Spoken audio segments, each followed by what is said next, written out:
Hello, I'm Hilary Moore and I'm a member of the Scottish Interfaith Group on Domestic Abuse. I represent the Scottish Episcopal Church and the Mothers' Union on it. I have Elizabeth here, who is a survivor of domestic abuse and wishes to remain anonymous. Elizabeth, when did the abuse start with you? Abuse started with me as a child. I was born and brought up in India in a very wealthy family. Both my parents were unavailable to a child. There was no communication in the family, and I was sent to the boarding school from the age of 3. My mother was very critical and physically abusive, and my dad was mentally abusive.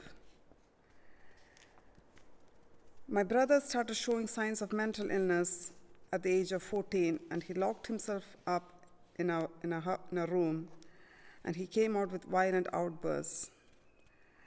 Due to all the stress, I suffered from chronic headaches. The best thing my dad did for me was send me to this private English school, which helped me survive all the adversities in later life. But then you got married. I got married to escape the stressful environment in my house, and I ended up in an abusive relationship from the first day. I was sleeping on the floor from the first month of our marriage. The family was an alcoholic family, and they were very lazy and didn't have any goals in their life. So I decided to come to the UK, and I got a work permit within a year. Then how did you get out of this marriage?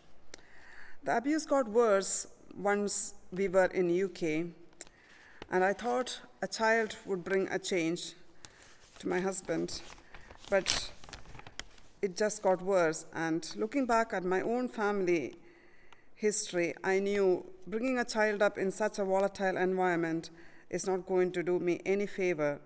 So I ran away with my child from Kent to Largs.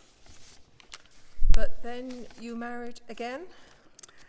I was very lonely and depressed in Scotland.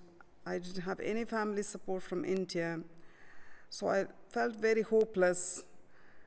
So I thought the only way is to get married again.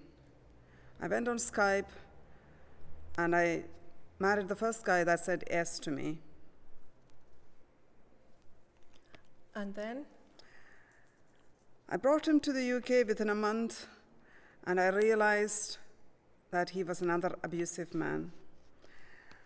I had another child, and I struggled for 7 years. And it got to a point where he was very abusive, and I felt almost choking. I had to get out. So I sought the help of Women's Aid. So how did you escape? It came to a point that he lied to the police, and I got locked up. And that was the catalyst that made me make that huge step. And also the future of my children. I wanted a very good future, and my children were doing very well in school. And I thought, I need to get out to make my children's future bright. So what message would you give? The message I would like to say to women who are in similar situation is, you need to get an older mentor in your life to break the cycle of abuse and have a brighter future for you and your children. You need to hang out with content, relaxed people who've been in similar situations and have made a positive difference in their life. Okay, thank you very much. You're welcome.